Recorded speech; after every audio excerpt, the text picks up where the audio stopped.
Saya Iya. sudah mulai ya untuk berbagi ke Oh, sahabat-sahabat oh, yang semua. tar saya perkenalkan dulu ya. Jadi Ko Yusuf ini, Silakan.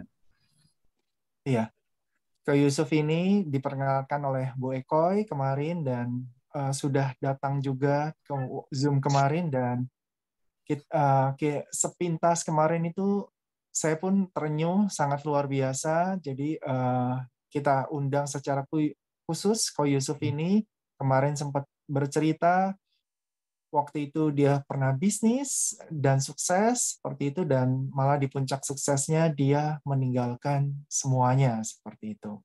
Dan mungkin Bu Ekoy mau menambahkan tentang pribadi Ko Yusuf ini. Silakan Bu Ekoy. Atma Namaste, Ko Yusuf. Atma Namaste, terima kasih sudah hadir. Ya, kita ketemu 2 tahun yang lalu, Kak. Ada ya 2 tahun yang lalu diperkenalkan oleh Suhu Nengshu. Di satu Zoom itu juga lintas agama dan sejak itu kita intens berkomunikasi. Eko banyak sekali belajar dari Ko Yusuf, terutama tentang Buddhism. Terus tentang meditasi karena ini masternya loh. Jadi banyak sekali belajar dari Ko Yusuf. Cuma nggak terlalu mengenal Ko Yusuf secara pribadi. Adapun keluarga gitu-gitu deh biasa aja. Dan kali ini adalah sharing Ko Yusuf pertama yang Eko dengar juga excited. Mari kita dengar bersama. Silakan Ko Yusuf. Ya, Terima silakan. kasih. Pertama, saya terima kasih ke Bu Ekoy dan Ko Abe. Dan juga kepada teman-teman semua ya, saya diberikan kesempatan untuk berbagi cerita pribadi saya. Semoga cerita ini bermanfaat untuk teman-teman semuanya. Kebetulan cerita ini dikaitkan dengan pelepasan. Jadi melepaskan dengan 14 tahun saya melepaskan keduniawian. Saya ini dua saudara. Saya anak kedua atau terakhir dari keluarga yang jauh dari harmonis. Karena pada saat usia 2 tahun ibu saya meninggal. Jadi saya adalah anak yang belum pernah melihat ibu saya. Apalagi merasakan hubungan kasih sayang dari seorang ibu ke anak. Terus setelah ibu saya meninggal, saya diberikan ke keluarga pihak ibu saya. Jadi yang rawat saya itu nenek saya dari pihak ibu. Dan koko saya itu dirawat dari pihak bapak saya. Jadi nenek dari pihak bapak saya. Kami terpisah. Tapi koko saya SMP suka main ke tempat saya. Datang, kasih mainan. Itulah hidup saya. Jadi jauh yang disebut dari keluarga harmoni. Nggak tahu figur seorang orang tua terhadap anak. Itu nggak ada di benak pikiran saya. Nggak ada. Dari kecil itulah makanya hubungan saya yang spesial kalau dalam agama Kristen dan Islam itu lebih tepatnya ke Tuhan. Kalau Muslim bilang ke Allah. Jadi saya lebih dekat ke sana. Saya nggak punya orang tua jadinya. Jadi di kamar saya suka menyendiri. Kalau dalam Buddhis dibilangnya meditasi. Kalau dalam di luar non-Buddhis lebih bersifatnya itu berkomunikasi dengan Tuhan. Kadang saat saya berkomunikasi itu tuh saudara-saudara saya suka naik ke atas manjat hanya buat ngeliatin saya. Ini aneh, unik, beda. Bahkan ibu saya punya adik perempuan, jadi tante. Kalau Mandarin Chinese bilangnya ii, itu sempat ngomel ke nenek saya. Kalau orang Chinese bilangnya ama. Itu si A itu aneh. Sikapnya bukan seperti orang biasa, anak biasa. Ngapain dia sering, kalau Mandarin bilang yencing ya. Kalau Buddhis bilang baca parita. Kalau Kristen jadi baca ayat-ayat kitab suci ya. Terus kalau Muslim bilang kayak ngaji, jadi baca Al-Quran gitu. Buat mereka itu sangatlah tidak lazim. Anak masih kecil, SD seperti itu, SMP. Jadi ngomel. Saat dia ngomel itu, akhirnya dia terdiam karena tiba-tiba ada halilintar yang bergeruduk dari belakang rumah sampai ke depan. Tapi uniknya saya nggak pernah mendengar itu. Yang mendengar itu hanya ii saya itu. Hal ini pernah dia cerita di mana saat saya itu lewat. Jadi saya dengar gitu tahu. Cuma saya nggak sikapi satu. Saya masih kecil jadi nggak ngerti. Terus pas SMA saya coba tinggal dengan orang tua saya. Karena setelah ibu saya meninggal, setahun kemudian bapak saya nikah lagi. Jadi setelah SMA saya ada kerinduan ingin punya bapak, ingin dekat bapak. Saya satu marah besar, seperti ini anak kok nggak tahu balas budi ya, udah digedein, pergi ninggalin kami katanya gitu. Saya bilang saya bukan ninggalin, saya cuma mau tahu aja bapak saya itu gimana. Saya mau dekat sama mereka. Karena saat itu pokok saya sudah tinggal sama bapak saya, sama keluarga. Jadi dekatlah ke sana. Sedikit ada crash dengan saya karena nggak suka saya itu jadi dekat ke orang tua saya. Setelah di situ baru saya tahu, oh namanya ibu tiri seperti ini. Nggak salah cerita ibu tiri kejamnya lebih dari kejamnya ibu kota. Tapi ada juga yang baik ya. Kebetulan saya mengalami hal itu. Sampai suatu saat kami jadi berdua nginep di tempat ama saya, jadi tempat saya yang dari kecil. Di situ saya curhat sebagai seorang adik ke koko saya. Kok nasib kita gini ya, saya bilang. Emak udah nggak ada, papa kawin lagi, kok papa begini sama kita ya? Kok ibu tiri kita gini ya? Saya sambil belajar, koko saya di belakang lagi tiduran. Tahu-tahu saya kaget dengar koko saya nangis, mengerang, pegang pinggiran ranjang. Koko saya itu orangnya lebih pendiam, nggak seperti saya. Saya suka curahin apa isi hati saya. Ternyata dia itu mengalami lagi istilah masih SMA seperti mengalami permasalahan kejiwaan. Jadi luka batin dia itu saat saya curhat ke dia itu keluar. Jadi dia nangis sampai kejang gitu. Kebayang nggak seorang cowok yang begitu tegar? Pokok saya itu jago ilmu bela diri. Jadi karate, taekwondo, tinju, dia itu belajar semua. Tapi dia nggak bisa meditasi. Saya memang meditasi dari kecilnya. Dia sampai mengerang gitu, pegang. Terus langsung saya stop tuh, langsung saya tenangin dia. Udah, nggak usah dipikirin, dia udah nggak apa-apa. Biarin kok, saya nggak ini lagi nggak ngomong. Udah tenang dia. Kelas 4 SD juga guru agama saat baca parita, saya bisa mimpin. Kelas 4 SD, cuma dengar sekali saya bisa mengulang. Semenjak itu saya disuruh mimpin setiap pelajaran agama. Terus pas kuliah saya pernah tinggal di wihara, yaitu Mahayana yang disebut mereka itu suhu ya untuk orang Buddhisnya. 5 tahun. Saya tinggal di situ karena tujuannya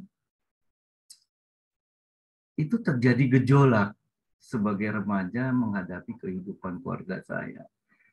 Jadi saya sempat kabur dari rumah. Setelah saya lulus SMA, saya kabur dari rumah karena diusir. Diusir sama adik tiri saya melalui, jadi ibu tiri saya usir saya melalui adik tiri saya. 3 kali saya kabur. Udah kabur, akhirnya ama saya pas telepon ama saya ngomong hampir nangis. Akhirnya saya bilang ke bapak saya boleh balik, saya kuliah asal saya tinggal di wihara. Wah, bapak saya itu malu seperti tercoreng mukanya. Tinggal di wihara, keluarga kita ini nggak nggak harmonis, nggak benar dong, sampai anak tinggal di wihara. Saya bilang bukan begitu, saya bilang. Jiwa saya butuh ketenangan, saya bilang. Saya butuh kekuatan di tempat ibadah, saya bilang begitu. Jadi saya mau seperti itu. Nah, semenjak itulah saya mulai mendalami kehidupan beragama. Bukan secara otodidak, yang saya itu di rumah sendiri, meditasi sendiri, baca parita sendiri. Saat saya kuliah, disitulah suhu yang kepala biara lihat saya gitu. Udah kamu jadi suhu saja, dia bilang begitu. Aduh, suhu jangan, saya bilang saya masih kepengen, saya masih suka sama wanita, saya bilang saya ingin berhidup berkeluarga, pengen kaya, saya bilang gitu, pengen sukses, saya bilang gitu. Akhirnya ya udahlah, setelah di sana tuh saya sering curhat lah, istilah curhat ke Tuhan.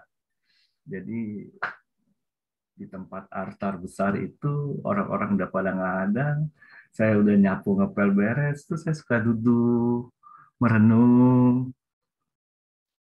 Saya kesehatan kurang dari kecil, itu penyakitan dari ya namanya anak 2 tahun nggak punya ibu, nggak menyusui ya.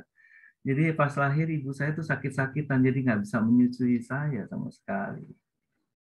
Jadi dari kecil saya sakit-sakitan, banyak sampai SMP ini itu banyak dah parah sakitnya. Sampai kuliah juga, kuliah sempat kencing darah. Jadi hidup saya itu teman sejati saya adalah penyakit gitu. Kepintaran saya pas-pasan. Bahkan saya kuliah itu masih mau nulis itu saya mesti nyontek loh. Nyontek teman kuliah saya. Saya nggak bisa nulis. Satu-satunya mahasiswa yang nggak bisa nulis. Jadi bahasa saya itu pas-pasan. Saya ingat SMA itu bahasa Indonesia saya hanya 6. Tapi fisika, kimia, matematika itu hampir mentok semua. Cuma bahasanya parah.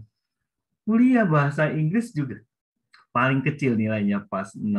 Itu pun juga karena saya deketin dosennya.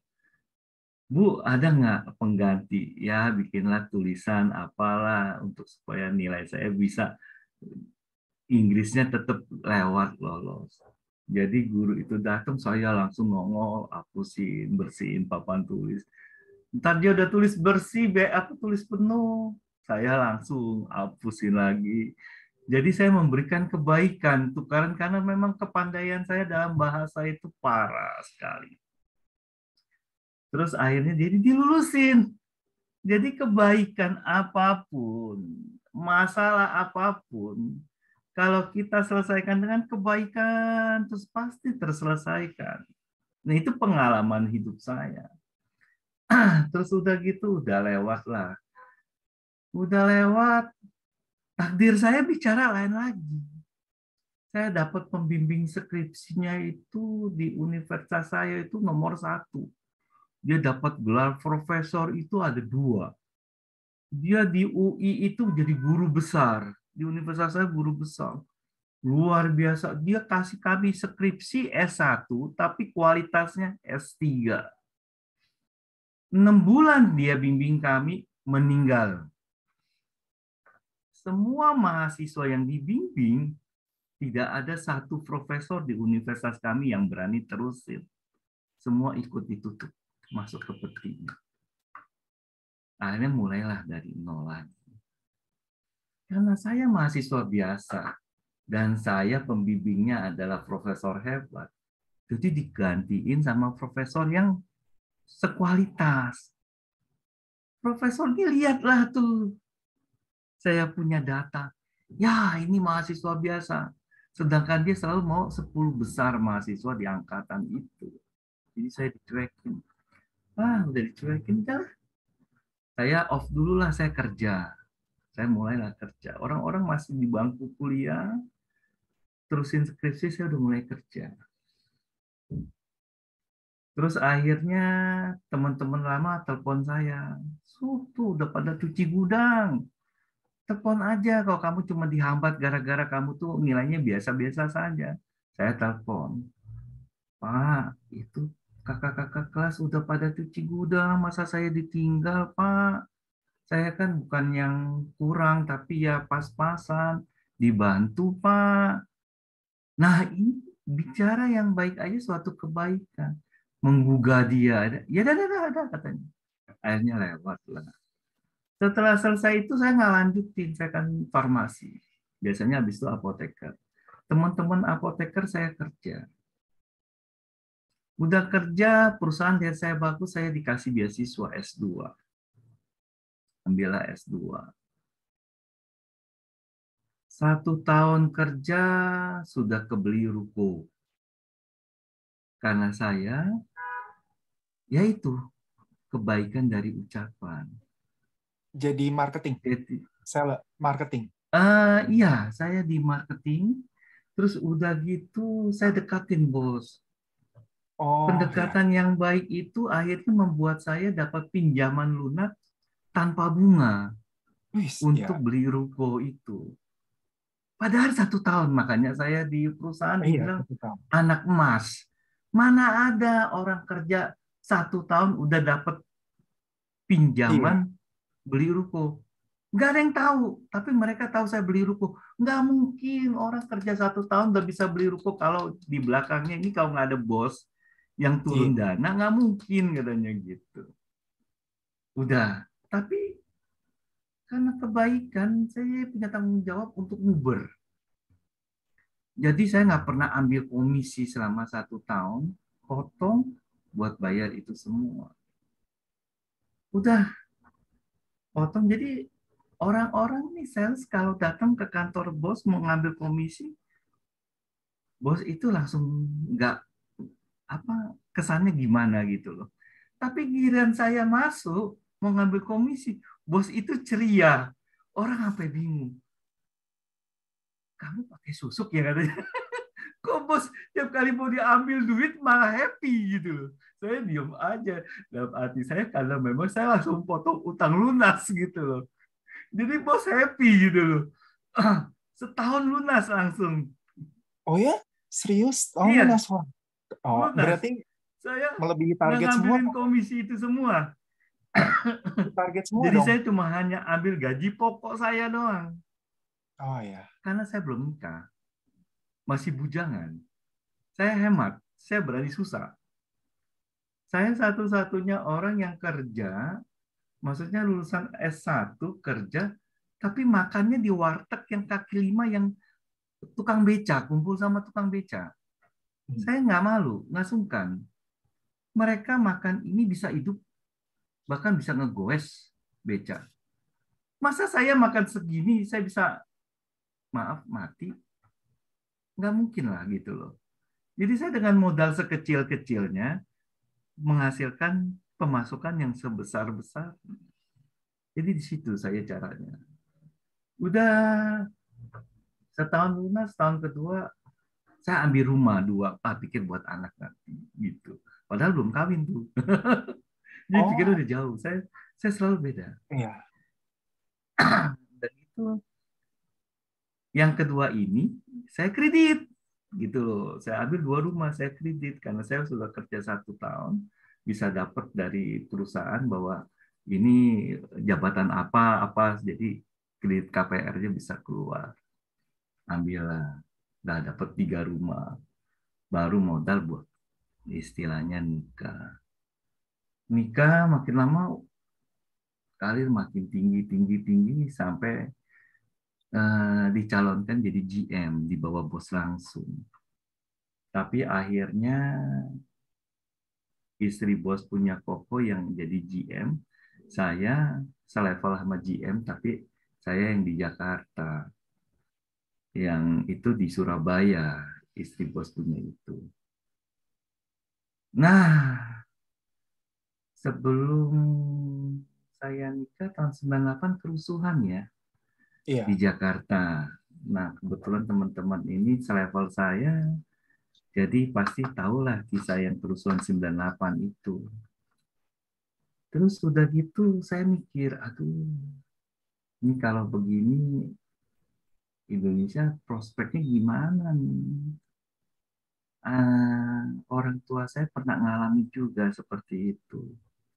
Tahun 66, saya 98. Nanti anak saya bisa tahun berapa ngalamin begitu?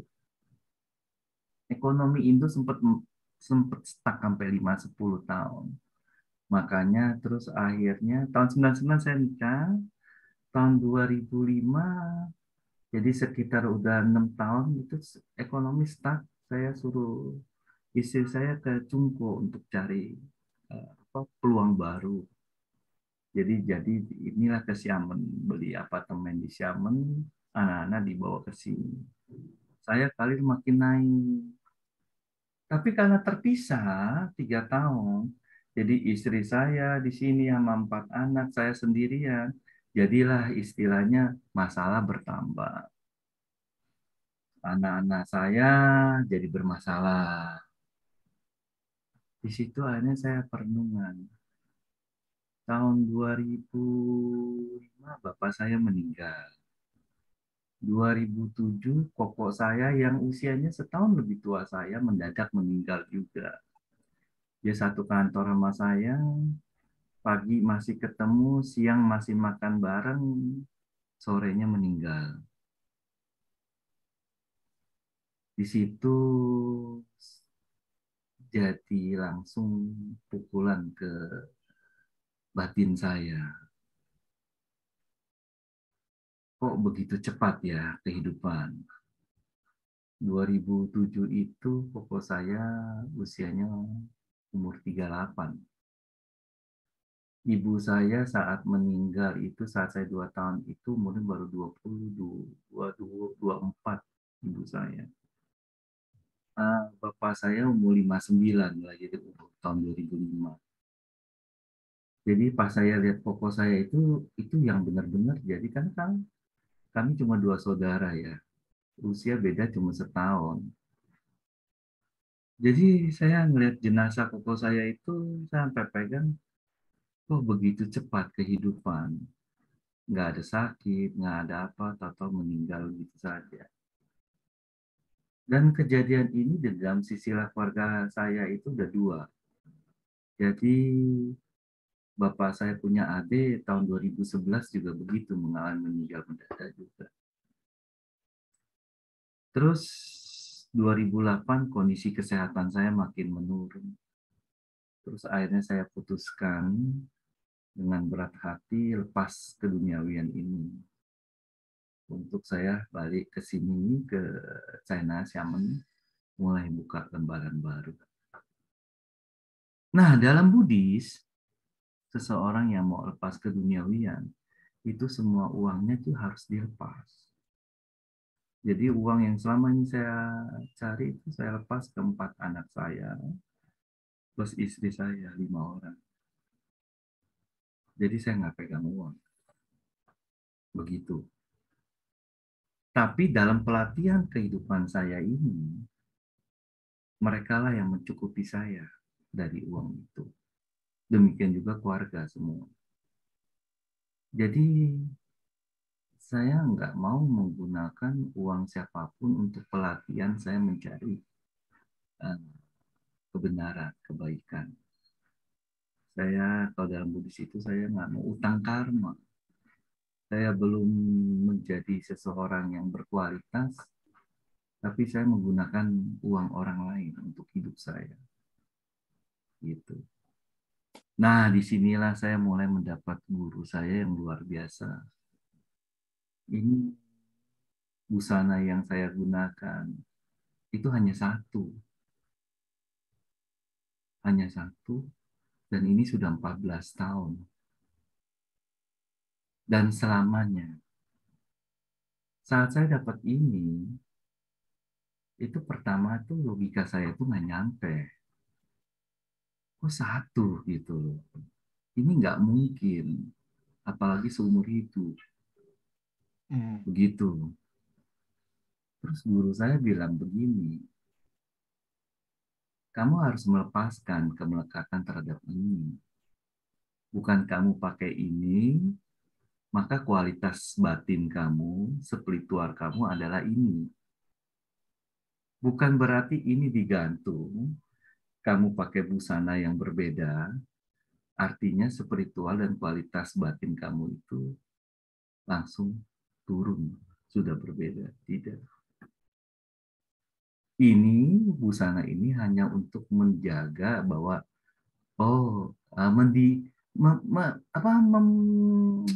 merapikan bahwa, ini adalah petapa gitu loh. Orang yang sedang berlatih, itu saja, tidak lebih. Wah, di situ saya apa ya? Gitu.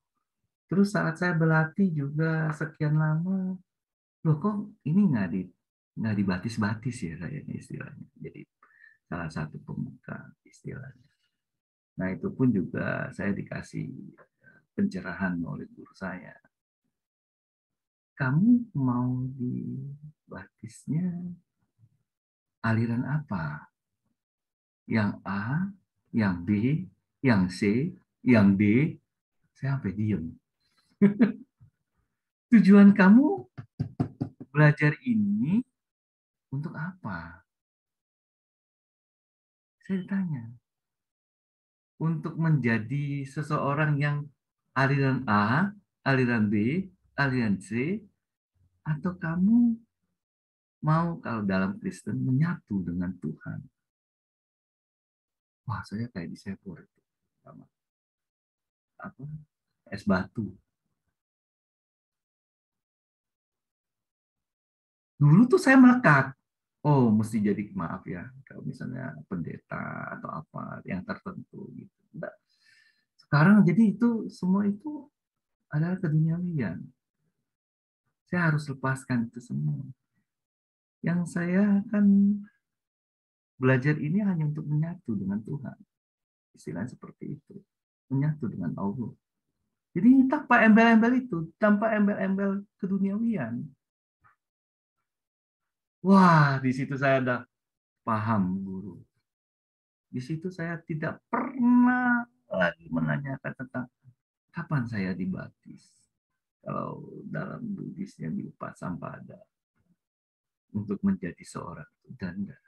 Jadi cukup yang terpenting adalah menyatu. Nah, awal pertama saya di sini saya itu diserang migran hebat.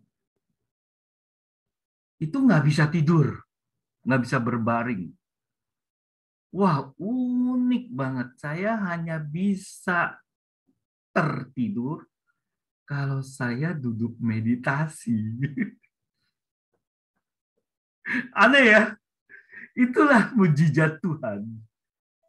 Saya digiring dengan penyakit saya untuk mendekatkan diri ke Tuhan. Maaf ya, saya menggunakan bahasa Kristen atau bahasa Muslim. Jadi Allah itu punya cara, gimana caranya supaya saya itu bisa digiring mendekatkan ke Allah seperti itu. Jadi saya harus duduk meditasi, baru kepala saya tuh migrannya nggak sakit hebat. Kalau nggak sakit hebat, saya mesti pukul-pukul loh. Jadi saya tiap kali mesti dipukul-pukul ini. Ngomong kasar tuh mesti pakai ikat pinggang, diikat gitu kepalanya. Gitu. Jadi saya duduk di pinggir ranjang, tarik napas, ya lepas aja gitu, Pak. Sakitnya hilang. Baru tertidur. Jadi saya tertidur duduk meditasi. Itu pertama yang migran. Yang kedua vertigo hebat. Wah, vertigo lebih hebat. Tiba-tiba serangan datang, tuh muntah-muntah. Muntah-muntah, keringat dingin sebesar jagung. Sebesar jagung. Terus mencret. Mencretnya air. Wah, muka udah pucat semuanya. Istri saya lihat, wah ini udah waktunya nih. Udah suruh anak-anak saya langsung ke meja sembahyang. Terus kasih saya minum air itu. Mendingan. Gila. Dari setahun serangan cuma beberapa kali, tiap tahun meningkat frekuensinya. Makin parah, terus lari mulai ke demensia yang Alzheimer.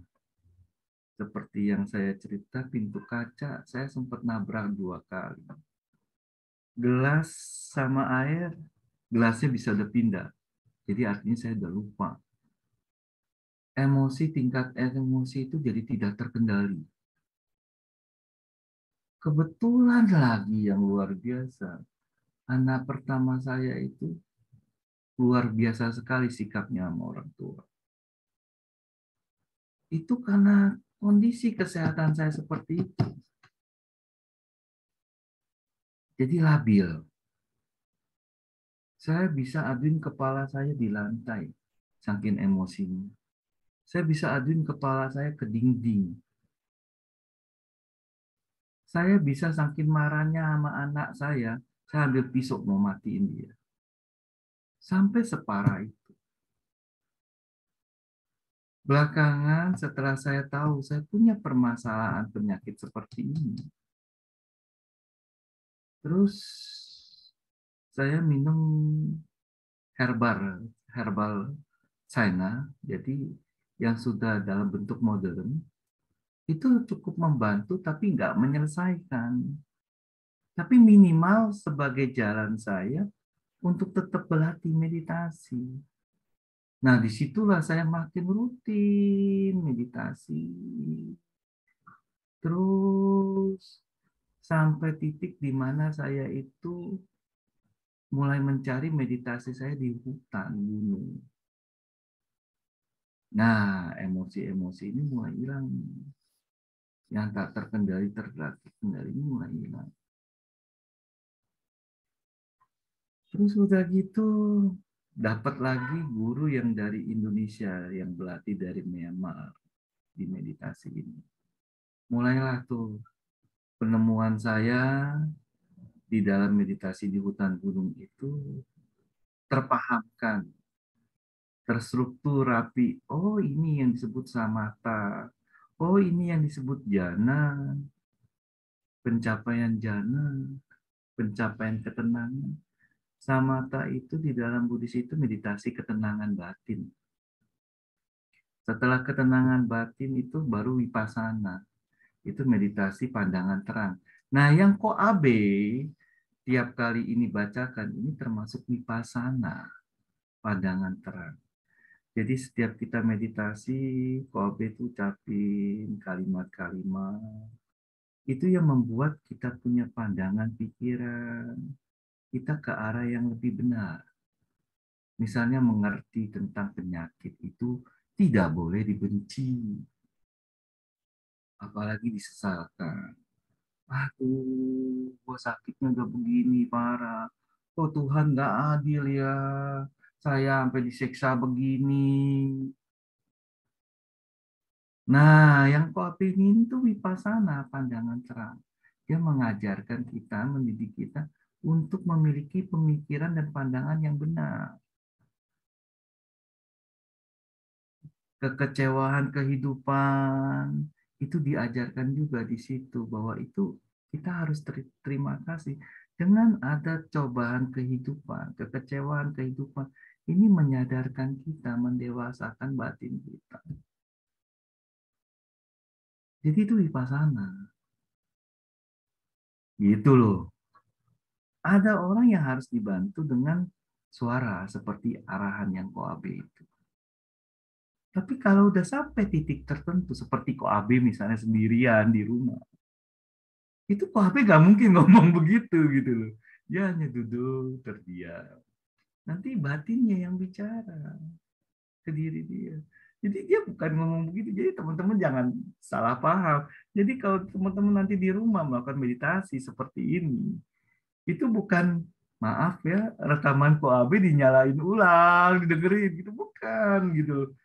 Tetap mata tertutup, batin tenangin batin. Nanti semua apa yang pernah Koabe katakan itu di batin itu akan terulang kembali.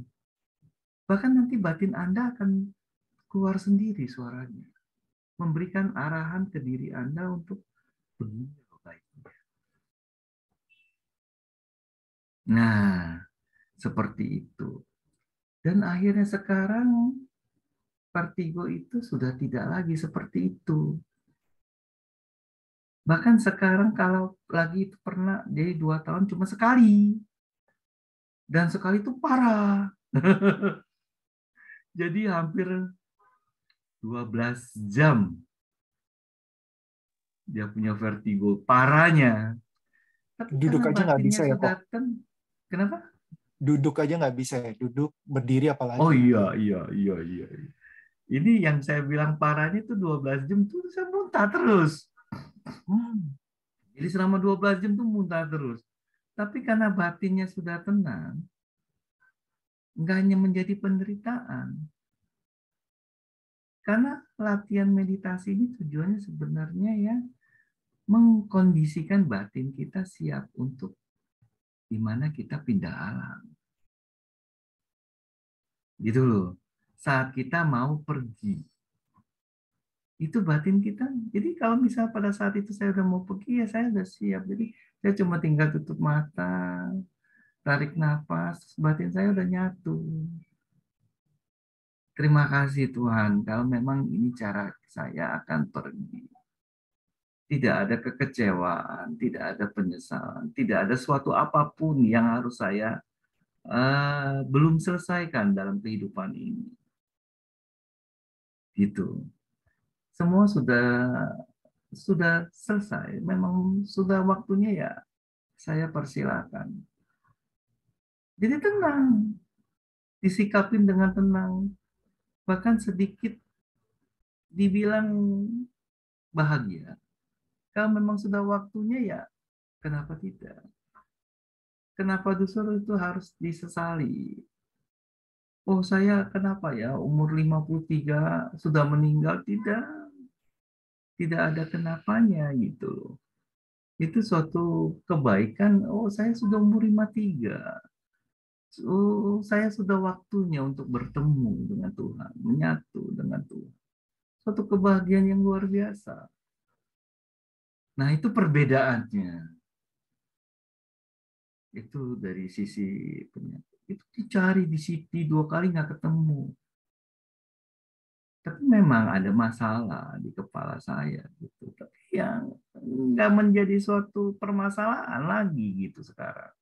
Menjadi satu kesatuan di diri saya. Termasuk yang di empedu ada tumor itu dari 13 tahun yang lalu sudah diketahui, cuma karena ukurannya masih kecil dan dianggap jinak jadi sudah dibiarkan. Dalam 14 tahun bertambah 0,1 tapi masih di 1,5 cm. Jadi berdasarkan medis ini ya selama nggak ada gangguan fun-fun aja, udah dianggap jadi satu bagian tubuh, satu bagian organ, itu nggak apa-apa. Nah, yang terakhir itu di pencernaan. Kalau pencernaan terganggu, maka diperiksa di endoskopi. Sebagian udah dibuang tapi masih ada. Makanya dokter bilang amati ini kata dia. Nanti periksa lagi kalau misalnya itu mau dibuang itu gampang ya. Dia nggak ngerti ya diapain deh endoskopi disedot atau gimana nggak ngerti saya.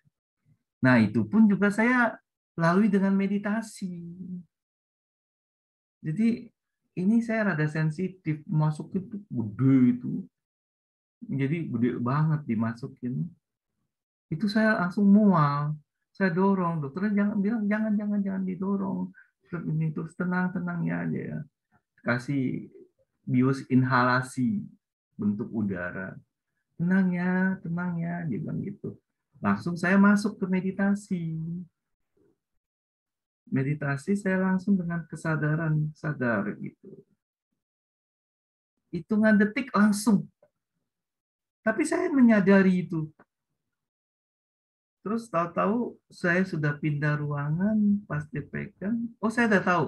Sudah selesai. Dan saya udah pindah ruangan. Kesadarannya utuh. Nah, ini penting. Ini adalah salah satu simulasi di mana kita pindah alam. Begitu. Jangan sampai kita saat pindah alam, batin kita itu benar-benar kacau. Apalagi nggak pernah latih meditasi. Pernah kalian lihat di mana seseorang meninggal itu kondisi meninggalnya itu luar biasa sekali tidak baiknya. Jangankan jauh dari tenang. Itu loh. Nah, kita nggak tahu skenario Tuhan gimana kita kondisi meninggalnya. Nah, disinilah kita masih memiliki kesempatan waktu berlatih dengan meditasi. Itu. Nah, eh, ini sekelumit cerita saya tentang diri saya dalam melepaskan khususnya eh, penyakit dan masalah yang lainnya. Anak durhaka. Dulu saya itu, aduh ini anak pasti masuk neraka. Kacau nih punya anak begini nih. Tapi setelah meditasi mencapai pencerahan ini yang terjadi apa? Sudah tidak ada lagi pemikiran itu. Sudah tidak ada lagi kebencian tentang anak durhaka. Sudah tidak ada lagi ketidaksukaan tentang anak durhaka. Bahkan saya bisa mendoakan dia. Semoga anak saya ini berbahagia. Dan ternyata dia jauh lebih sukses dan berbahagia. Bahkan sekarang doa ketiga anak saya kan semoga tiga anak saya ini berbahagia tanpa perlu menjadi anak durhaka pastinya. Gitu. Ini pengalaman nyata saya. Jadi mudah-mudahan ini bisa bisa bisa membagi ke teman-teman semua dan bermanfaat buat teman-teman semua. Nah, bagi teman-teman yang punya permasalahan apa silakan bisa dibahas bersama di sini, dibicarakan bersama. Ya, mudah-mudahan saya bisa membantu atau Ko Abe, Bu Eko dan teman-teman lain juga bisa membantu. Terima kasih atas waktunya. Ya, semoga semua makhluk berbahagia. Sadu. Silahkan Ko Abe. Oh ya, nggak tahu harus ngomong apa. Banyak banget di sininya. Iya. Tapi pas Ko Yusuf menjalaninya gitu, tetap ada proses pergolakan juga kah? Maksudnya ya ada pergolakan dalam arti kata menolak penyakit, kemudian segala macam yang diderita kayak begitu, ada seperti itu, Ko Yusuf? Pada awalnya pasti ada, karena proses perubahan batin kita mencapai suatu pencerahan itu nggak langsung. Ya. Dia perlu waktu. Seperti begini, itu sekitar 4-5 tahun yang lalu, saat saya mencapai pencerahan di hutan gunung, yaitu saat saya meditasi suatu pengalaman yang luar biasa di batin saya. Pas saya buka mata, itu saat itu musim panas. Di lengan saya ini ada ulat bulu hutan. Saya itu tuh gituan tuh paling bisa menjerit-jerit, bisa lompat-lompat, bisa kayak apa lah istilahnya. Tapi saat itu batin saya itu seimbang. Nggak ada perasaan takut. Seimbang banget. Saya bisa ambil daun, saya bisa gimana itu ulat bulu pindah ke daun, itu saya bisa lepaskan begitu. Dan pengalaman nggak gatel. Oh, iya. Artinya si ulat bulu itu merasakan saya ini bagaikan pohon. Nggak ada merasakan jadi ancaman buat diri dia. Jadi dia nggak melepaskan bulunya walaupun dia di lengan saya. Dan kejadian itu besoknya terulang lagi begitu juga. Lebih gede lagi. Dan batin saya seimbang. Nah pas ketiga, saat saya hari ketiga saya mau menuju ketemu ulat bulunya lebih gede lagi 10 sedang jalan. Terus dalam batin saya bilang, maaf ya, saya mengganggu tempat Anda. Karena saya yang ke hutan kan, bukan dia yang ke rumah saya kan, istilah gitu. Maaf ya, saya mengganggu tempat Anda. Saya sedang berlatih meditasi untuk menyatu dengan alam ini, menyatu dengan Tuhan. Saat saya ketemu, saya terdiam, ulat bulu itu juga terdiam. Saat saya bicara di batin saya seperti itu, setelah selesai dia jalan, saya juga jalan. Habis itu Oh, udah nggak ada lagi. iya. Ini pengalaman nyata yang saya berbagi. Besok-besoknya lagi bukan ulat bulu, tawon, lebah hutan. Dia main di lengan saya sini. Dari 1 sampai 5 berhari turut-turut. Dan dia nggak gigit sama sekali. Saya sempat mainin gitu, gerakin. Enggak. Hmm. Nah itu pencapaian kalau batinnya sudah mencapai di mana kondisi menyatu dengan alam. Karena tubuh kita itu jadi seperti menyatu dengan alam. Mereka sama sekali nggak merasakan suatu ancaman. Tawon itu kan serem kan bunyinya. Ada bunyinya kayak gitu tapi tetap nggak nggak ini. Bunyinya itu Nah, ini secara refleks karunia kan Tuhan. gini. Karunia Tuhan juga nih, Ko Abe sama Bu Eko yang mungkin saya belum cerita juga. Saya dikasih berkah sama Allah Tuhan, itu kuping saya ini 24 jam itu bunyi. Nih, yang sini dengung. Kiri kanan berbeda. Ini kalau batin yang nggak kuat jadi gila.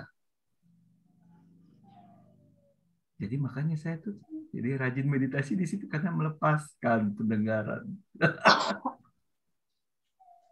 Saya dites secara lab pendengaran saya. Yang sini ini tuh cuma tinggal 25%. Jadi udah 75% nggak dengar. Yang ini dengar, cuma tetap bunyi. Mungkin karena pengaruh dari obat-obatan yang saya konsumsi lebih dari 14 tahun. Nomor telepon saya bisa diminta ke Bu Eko. Bisa WA nama saya. Saya bisa membantu teman-teman punya permasalahan apapun. Selama memang mau soal meditasi, masalah keluarga, penyakit, saya akan bantu. Bantu untuk istilahnya sharing apa yang telah saya alami. Kalau teman-teman merasa sungkan untuk berbicara di depan umum seperti ini. Itu meditasi ini ada pengaruh nggak terhadap masalah keluarga misalnya? Pak, suami saya selingkuh. Pak, istri saya selingkuh. Batin saya bergejolak nih. Saya benci luar biasa. Gimana saya sikapi? Nah, saya juga bisa bantu. Meditasi ini bisa melepaskan itu semua. Kebencian itu, kesalahan itu. Karena itu nggak ada manfaatnya buat batin kita. Kita mau menyatu kepada Tuhan, menyatu kepada Allah. Itu kita, diri kita.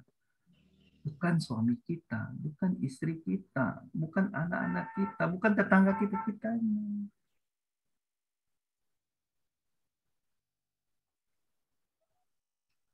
Kalau obat herbalnya itu memang nggak ada kayaknya di Indonesia ya. Cuma obat itu herbal itu cuma hanya sebagai ini doang ya, sebagai pembantu. Tapi yang terfokusnya itu meditasinya. Yang terpenting itu meditasinya. Karena meditasi ini kita bisa menerima penyakit ini bukan menjadi suatu musuh kita. Bahkan penyakit ini menjadi sahabat yang mendukung agar kita ini menjadi lebih baik. Nah itu. Jadi jangan jadikan penyakit itu beban. Jangan jadikan penyakit itu penderitaan. Nah, jadikan penyakit itu seperti yang Koabe bilang, terima kasih penyakit. Seperti itu. Nah, ini kan Koabe baru belajar dari kata-kata yang ditanamkan supaya masuk ke dalam pikiran bawah sadar kita. Jadi saat nanti kita sakit itu kita jangan selalu mengeluh.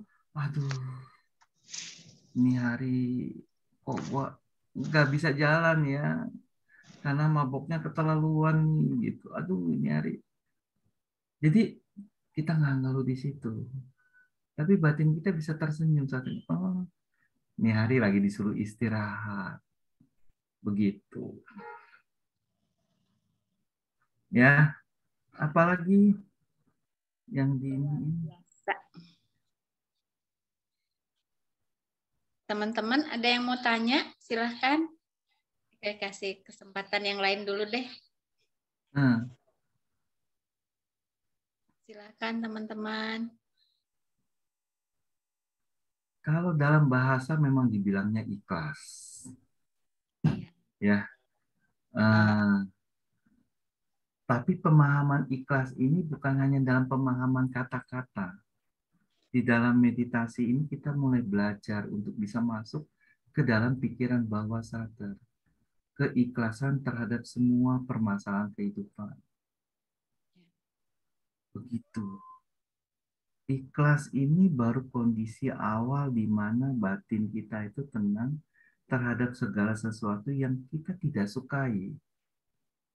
Tapi nanti level ikhlas yang lebih tinggi, kita akan lebih tahu apa yang harus kita lakukan. Gitu. Ini yang terpenting, karena meditasi ini bukan buat kehidupan akan datang. Bukan untuk kehidupan menjelang kematian saja, tapi untuk keadaan sekarang, saat kita masih aktivitas sehari-hari. Ada pertanyaan di chat, Ko Yusuf. Tips dan cara untuk meditasi yang benar. Bagaimana? Nah, setiap orang itu masing-masing punya karakter yang berbeda-beda. Punya permasalahan kejiwaan yang berbeda-beda. Punya permasalahan keluarga yang berbeda-beda. Bahkan lingkungan yang berbeda-beda. Ini disesuaikan dengan kalian masing-masing. Jadi kamu harus menemukan meditasi yang bagaimana ya, yang kalian benar-benar bisa menikmati kebaikannya, rileksnya, kedamaiannya, ketenangannya, kebahagiaannya. Nah, setelah kalian menemukan itu, mendapatkan itu, ulangin terus dan jadikan kebiasaan rutinitas setiap hari.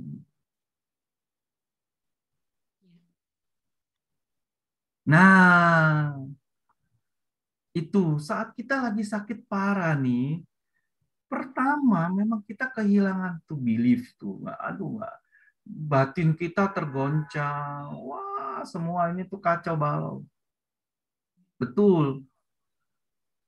Tapi jangan berlama-lama di sananya, itu sangat normal. Jangan berlama-lama di sananya. Udah, daripada saya gelisah seperti ini kan nggak ada manfaat. Udah, saya duduk meditasi. Atau saya berbaring meditasi. Kalau seandainya ada yang sakitnya parah nggak bisa duduk, ya berbaring aja, mata pejam, dekatkan diri ke Tuhan, dekatkan diri ke Allah. Gunakan kata-kata kalian masing-masing untuk bisa sebagai pengantar agar meditasi kalian itu bisa mencapai ketenangan, kedamaian, dan bahkan bahagia. Kok terus tertidur? Iya, bagus. Orang sakit susah tidur, nggak bisa tidur, bahkan merasakan sakit. Kalau udah tertidur kan sakitnya udah nggak terasa. Jadi biarkan, nggak apa-apa, tertidur tuh istirahat. Misalnya seperti itu, nggak apa-apa gitu. Betul. Untuk kita mau tahu apa yang harus dilakukan, kita harus belajar ikhlas dulu. Dengan ikhlas kita tenang batinnya. Kalau kita nggak ikhlas, kita gelisah batinnya. Kita nggak bisa terima. Kenapa saya diperlakukan seperti itu gitu. Jadi kita harus ikhlas dulu. Udah ikhlas, batin kita tenang. Setelah tenang, terus ditenangkan terus, dilatih terus setiap hari tenang. Nanti tiba-tiba muncul sendiri tuh jalannya. Seperti Tuhan itu memberitahu kita, nih jalannya gini loh. Allah seperti memberikan tahu kita, nih jalannya gini loh. Nah, selama kita belum ikhlas, kita nggak tenang. Kenapa ya suami saya begini? Kenapa ya istri saya begini? Kenapa ya anak saya begini? Kenapa ya penyakit saya begini? Setelah kita ikhlas, semua udah tenang, baru kita tahu solusinya. Itu. Nah, ada yang raise hand, Ko Yusuf. Silakan Bu Imelda. Selamat pagi, Ko Yusuf. Atma Namaste. Selamat pagi, Ko Abe. Teh Ekoy. Ada pertanyaan. Semoga ini di benak saya, di jiwa saya, bukan di pikiran saya. Mengenai apa tadi? Kalau saya pribadi sudah tidak lagi mengkotak-kotakkan atau label jalan menuju Tuhan. Tetapi ada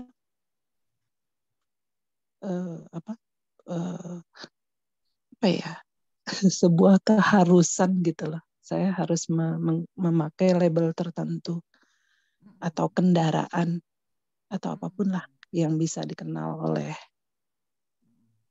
oleh sesama kita gitu, oleh manusia gitu, kendaraan yang namanya agama. Saya udah lama kok, malahan seingat saya itu dari SD ya, dari SD itu udah, sekarang usia saya 50 tahun. Waktu saya SD itu saya udah somehow memahami bahwa Tuhan itu satu gitu loh. Tuhan itu tidak bisa dibatasi oleh apapun gitu. Jadi aneh, iya aneh. Saya Katolik, tapi surat-surat pendek Al-Quran saya hafal. Sebatas yang saya pahami tentang Buddhism dan Hinduisme itu saya juga coba cari tahu gitu. Tapi kembali lagi, kendaraan ternyata yang nyaman, menjadi Katolik gitu. Jadi apa ya, nyaman sekali. Nah, setelah pencarian saya sekian lama, kira-kira 2 tahun yang lalu barulah ketemu sama Koabe, grup meditasi ini. Dan sungguh memang saya dibimbing kepada, mungkin ini kedengarannya cemen ya gitu loh, dibimbing kepada sebuah proses masuk lagi ke dalam diri saya gitu. Masuk lagi ke dalam diri saya, masuk lagi. Dan pertanyaan saya, kalau demikian gitu, saya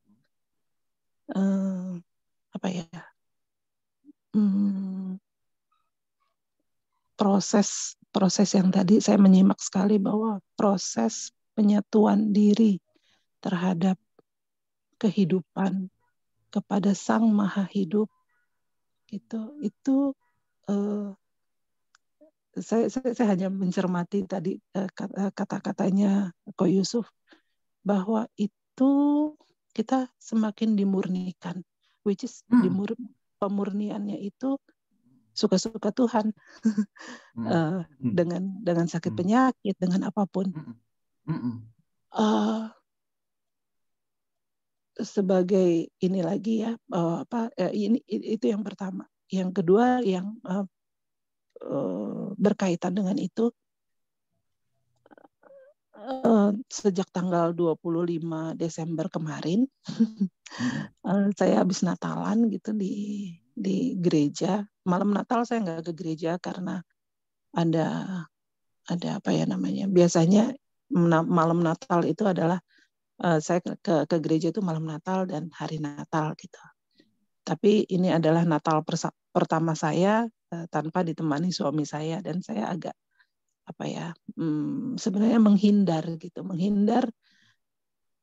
dari tatapan pertanyaan dari orang-orang yang mengenal saya di gereja. Kebetulan saya sangat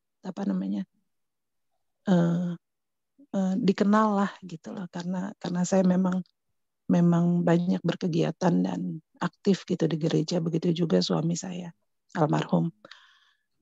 Saya menghindari energi kasih dan energi kasihan itu kan sangat bertolak belakang ya. Saya nggak mau yang namanya kasihan itu gitu loh. Saya nggak, no, I'm fine gitu loh. I'm fine dalam arti kata, bukan saya bersukacita karena ditinggalkan suami, enggak. Karena saya percaya gitu loh bahwa suami saya udah di tempat yang indah bersama Tuhan, di kehidupan atau dimensi yang lain, yang saya juga yakini dia masih bersama-sama dengan saya gitu loh, dengan dalam wujud apapun gitu loh. Dan buat apa saya dikasihani gitu loh kok. Jadi makanya saya menghindari malam Natal. And then hari Natal saya ke gereja gitu loh bersama anak-anak saya. Terus dari sejak 25 Desember itu saya kena diare. Diarenya lucu. Suka-suka aja dia datangnya kapan. Bukan karena saya salah makan atau apapun. Enggak. Jadi diare yang aduh Tuhan, itu yang namanya, maaf teman-teman, maaf Ko Yusuf, itu busuknya luar biasa. Saya sampai bingung. Saya belum pernah yang namanya mengalami diare macam ini.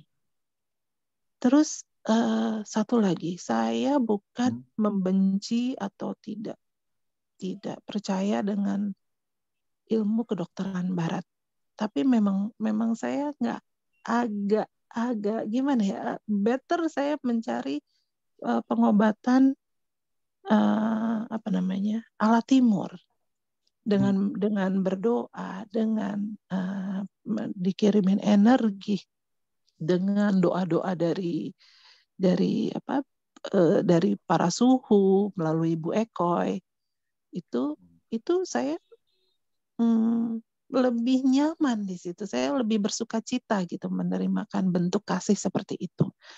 Dan jujur sampai hari ini itu malam tadi saya kemarin tuh baru ketemu sama Teh Ekoy, terus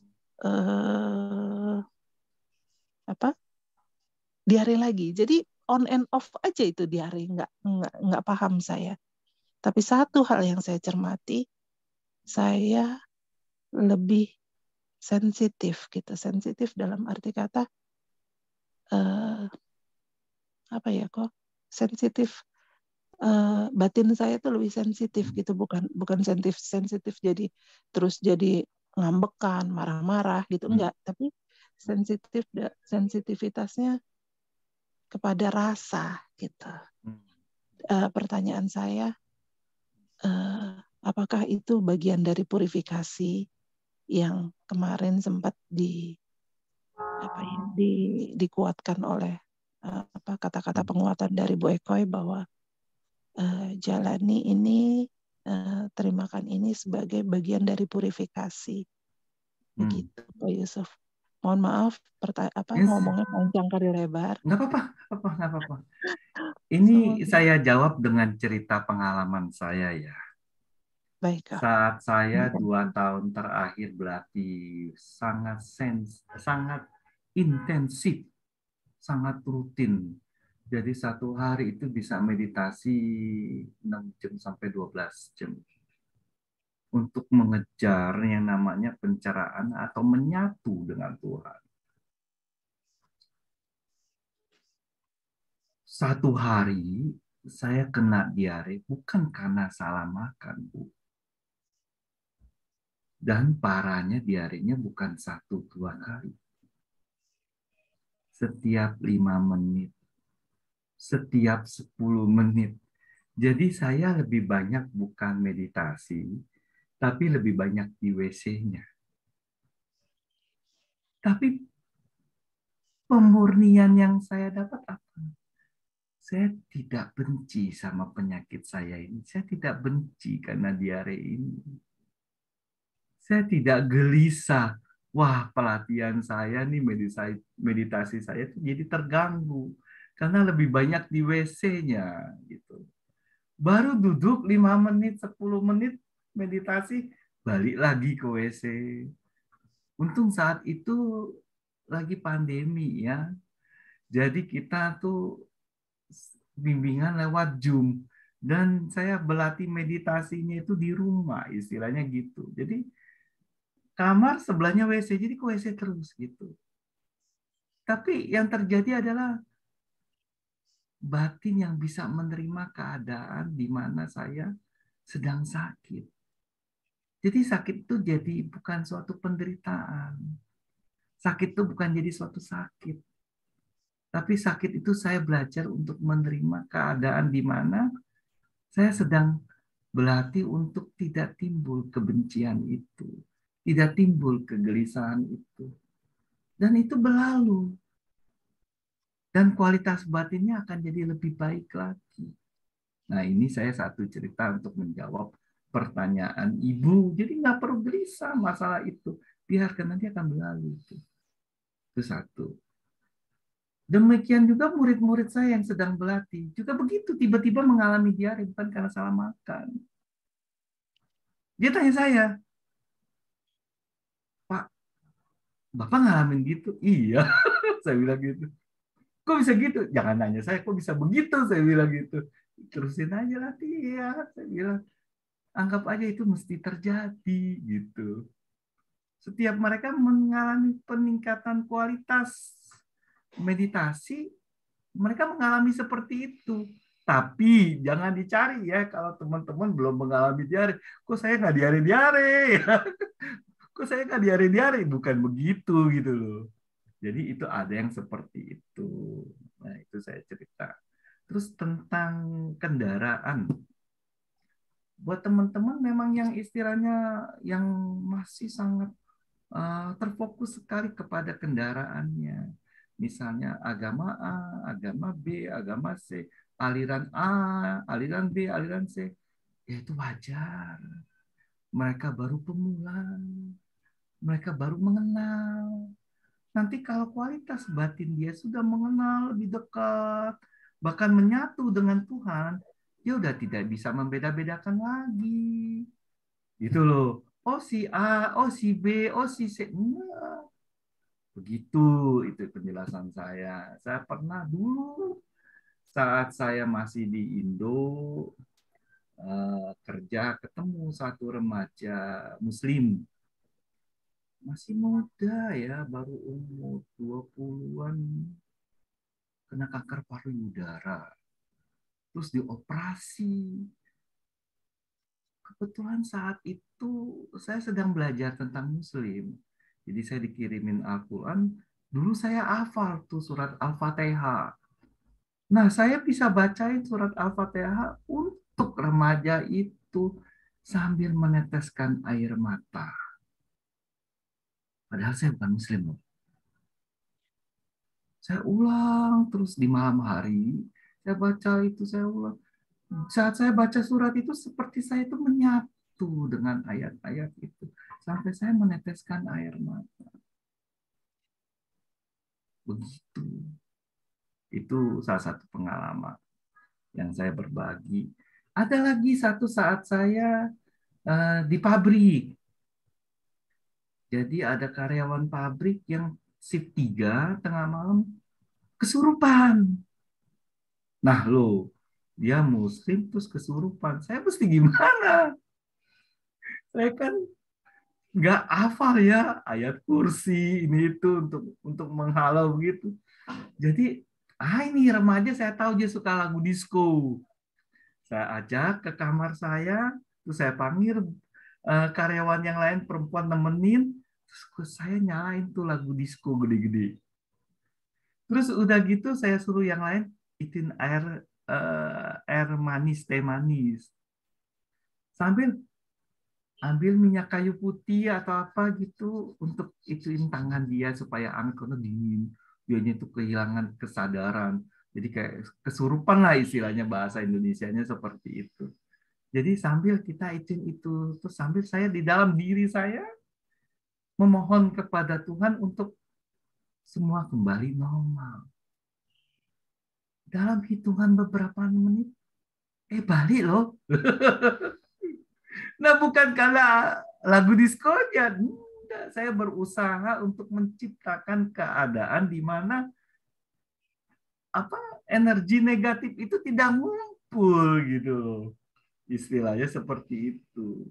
Terus udah dia sadar kembali, ya udah saya suruh dia istirahat, nggak usah kerja. Jadi kemes dia istirahat tidur, udah selesai. Gitu.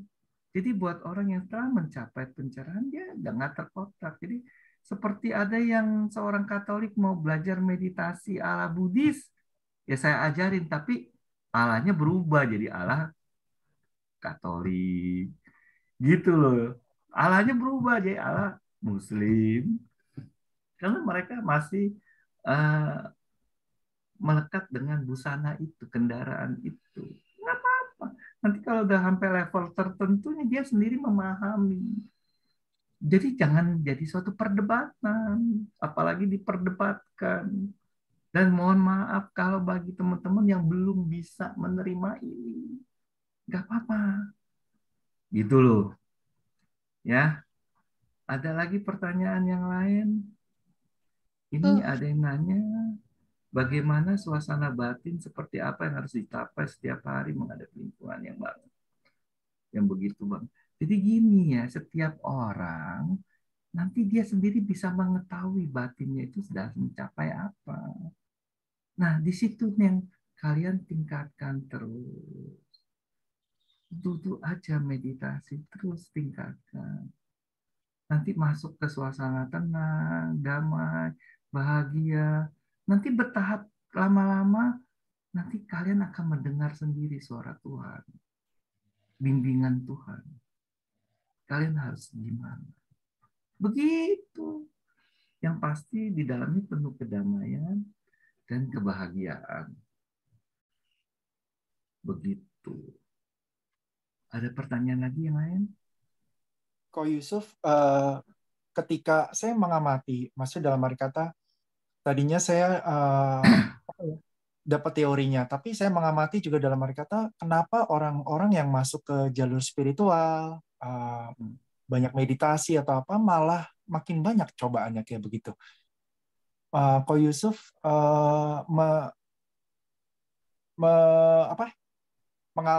ya dari cerita Ko Yusuf kan juga gitu kan, meditasi tapi malah cobaannya makin banyak kayak gitu.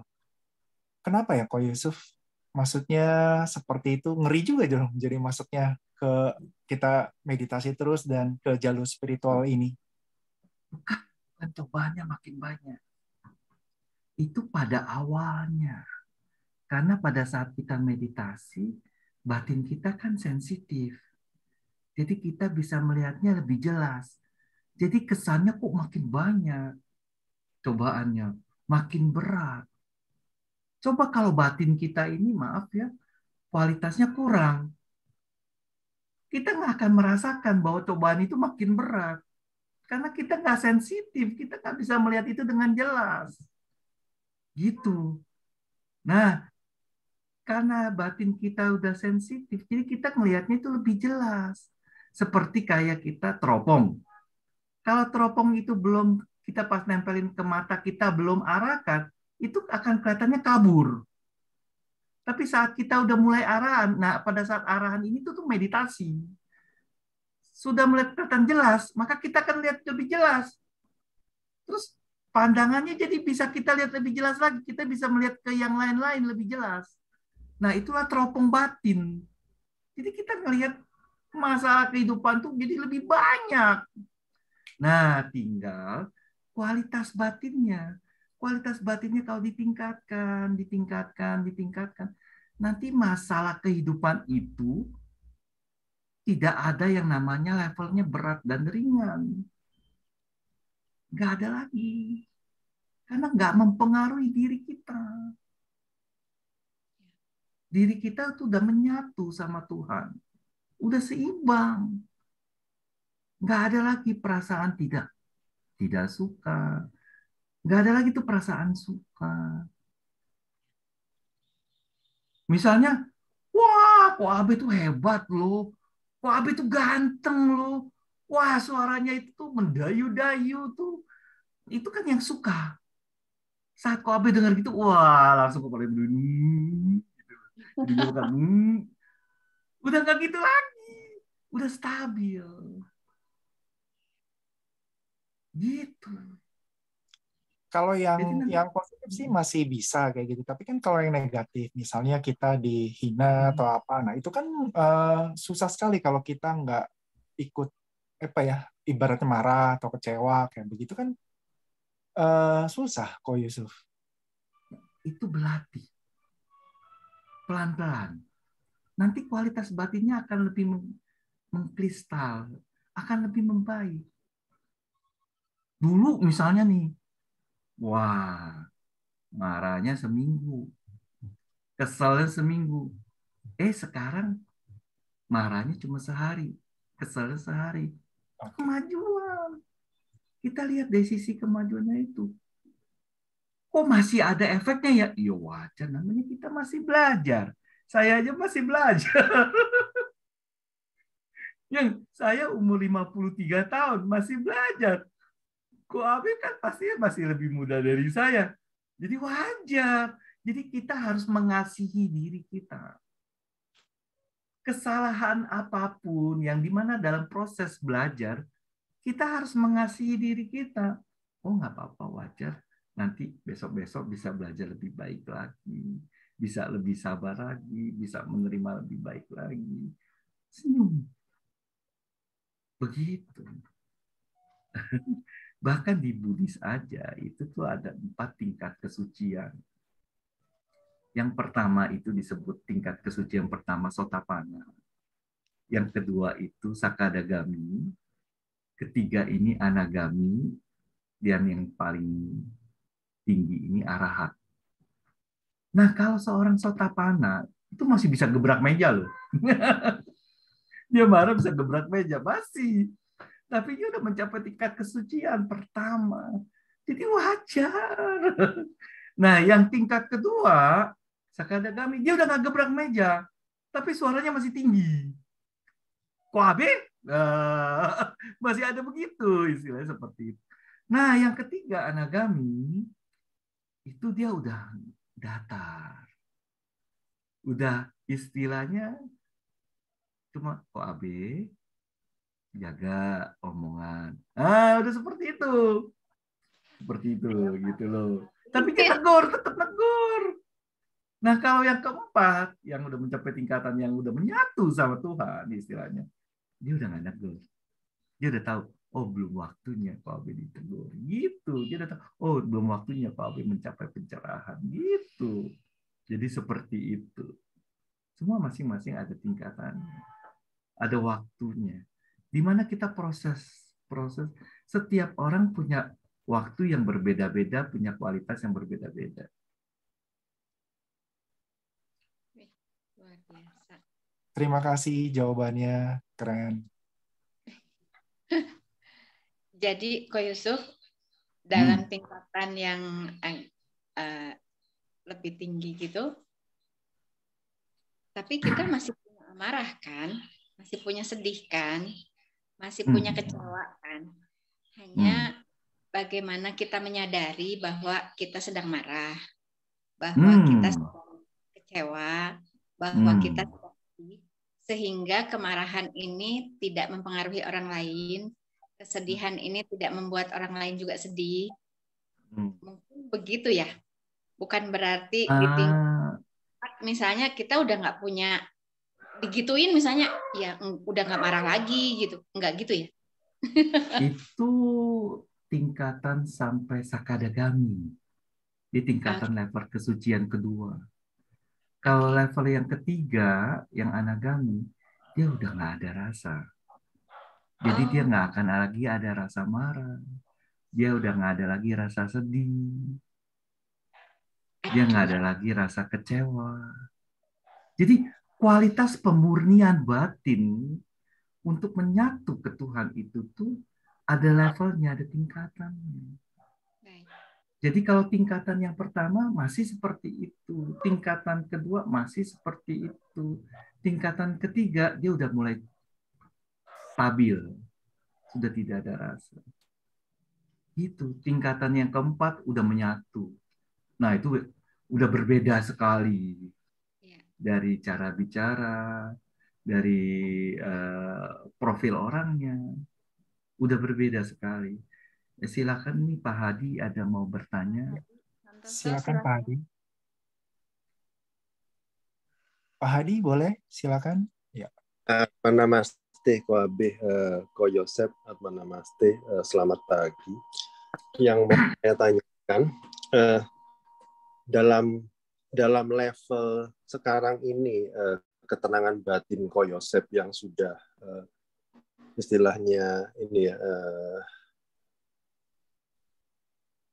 emotional settlement ya. Jadi dalam arti kata emosinya, batinnya sudah tenang.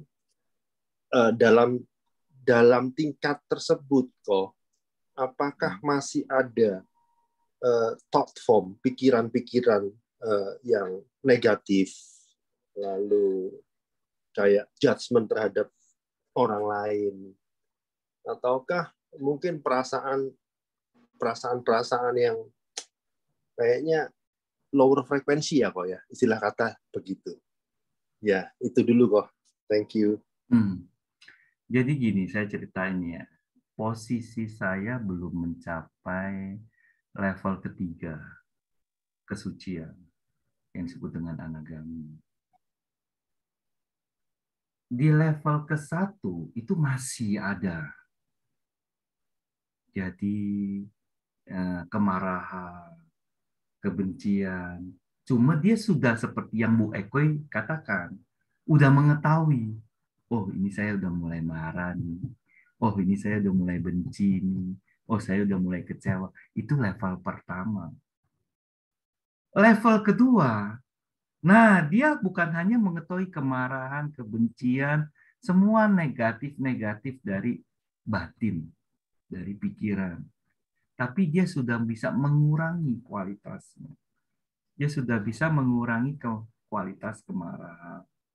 Dia sudah bisa mengurangi kualitas kebencian. Dia udah bisa mengurangi kualitas kekecewaan yang menyebabkan kegelisahan batin, membuat diri kita nggak tenang. Level kedua udah seperti itu. Tapi dia tetap masih bisa kecewa, sedih, dan segalanya. Dia masih. Gitu loh. Tapi ini bukan berarti kita menilai kualitas seseorangnya, tapi kita mengetahui kualitas batin kita untuk kita meningkatkan lagi supaya kualitas batin kita itu lebih tinggi lagi. Begitu sampai sudah tidak ada lagi rasa kemarahan, kekecewaan, kesedihan. Kok bisa sampai nggak ada itu? Karena ada pemahaman. Dia mengetahui pandangan pikiran Tuhan. Kalau dibilang, dia tahu rencana Tuhan. Nah, serem kan? Pada saat itu Seseorang sudah tahu sampai rencana Tuhan. Karena dia udah mendekati, hampir menyatu dengan Tuhan. pada titik tersebut sudah disebut kesempurnaan ya. Belum. Kalau Belum. yang sudah menyatu sama Tuhan, itu baru mencapai kesempurnaan. Nah, kalau orang seperti itu jarang bisa ditemui. Iya, betul. Kita masih bersiarah di dunia ini. Enggak, yang saya ini ya kok yang saya pikirin ya dalam kesibukan ya mungkin gini mungkin perjalanan spiritual kok Joseph beda dengan kita ya. Kita masih harus berkeluarga, harus bekerja, harus menghidupin keluarga juga, harus mikir anak. Sedangkan yang kok Joseph ini kan lebih ke ini ya ke kayak ke bihara gitu ya Pak ya. Jadi lebih banyak waktu meditasi. Jadi yang bikin kendala ya, yang saya pikir ini selama ini ya, yang bikin kendala kita itu adalah dengan kesibukan sehari-hari, dengan pergumulan dengan keluarga, pergumulan dengan pekerjaan, ya kan? Dengan masalah-masalah kehidupan. Kadang-kadang kita itu masih banyak kejeblosnya lah, istilah kata ya kan. Tapi nggak sampai kejeblos banget gitu. Kayak tadi Koyo saya bilang pada level kedua ya, pemurnian batin ya, kita sudah mungkin bisa kalau kita menyadari, wah saya ini mau marah, tapi nggak sampai keluar, ya toh, nggak sampai kita shut out gitu ya toh, kayak maki orang. Kalau kita ada perasaan marah, aduh saya ini marahin ya toh, tapi dalam bentuk cuman pikiran doang, sampai di situ doang gitu loh. Nah, ya kadang-kadang saya berpikir gimana caranya ya supaya kita itu bisa menguasai thought form kita itu loh, gitu loh. Apakah harus lebih banyak bermeditasi? Kira-kira ada tip-tip apa enggak dari Ko Yosef untuk nah gini, saya berbagi ya.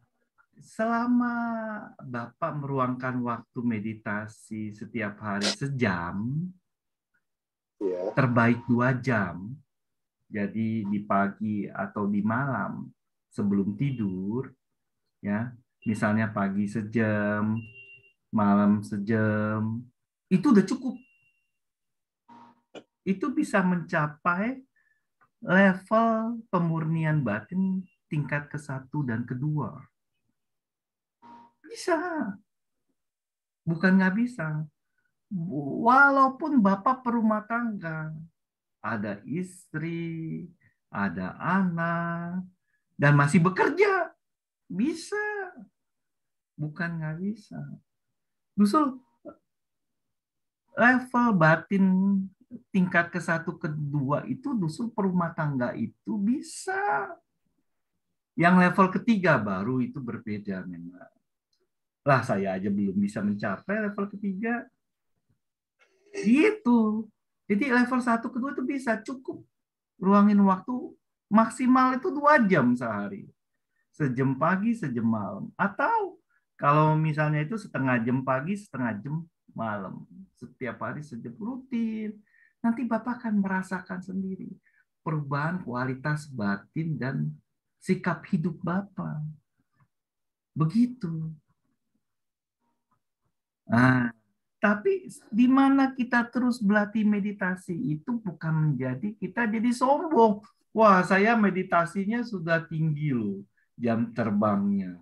Jadi kita tuh berhak negorin orang, berhak marahin orang, berhak menilai orang. Nah, justru yang terjadi sebaliknya. Kita tidak akan kepo sama orang. Kita nggak akan kepo marahin orang. Kita nggak akan kepo tegorin orang. Bahkan kita nggak akan kepo nilain orang. Enggak. Karena yang paling penting tuh diri kita. Kualitas perkembangan batin kita. Karena itu yang penting buat apa kehidupan kita, keluarga kita gitu loh. Istilahnya seperti itu. Terima kasih pencerahannya Ko Yosef. Nah, sama-sama. Ko Yusuf Thank you. mungkin ditutup secara formal dulu, 1-2 kalimat penutup untuk acara ini, bagaimana melepaskan seperti itu. Nah, nanti bisa lanjut kalau misalnya masih ada waktu secara informal tapi tidak direkam kayak begitu. Ini sekalian saya tutup ya karena juga ada keperluan untuk ini siap. juga. Baik, Ko Yusuf. Terima kasih ya teman-teman atas Sama-sama. waktunya. Pelepasan termasuk juga pelepasan terhadap pencapaian kualitas batin kita. Pelepasan termasuk juga pelepasan dari kualitas meditasi kita, pencapaian meditasi kita. Dengan pelepasan itu, maka tidak ada kesombongan di dalam diri kita. Dengan tidak ada kesombongan, satu masalah kehidupan sudah kita belajar untuk selesaikan. Begitu loh.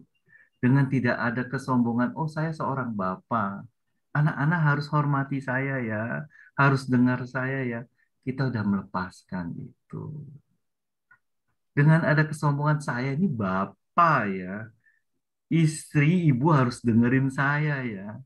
Satu masalah sudah bisa diselesaikan. Pelepasan itu adalah sikap batin yang kita nggak melekat lagi dengan sesuatu yang akan menimbulkan masalah di kehidupan kita. Itu saja. Terima kasih. Terima kasih. Ya. Terima kasih. Terima kasih Ko Yusuf. Terima kasih, Pak Yusuf.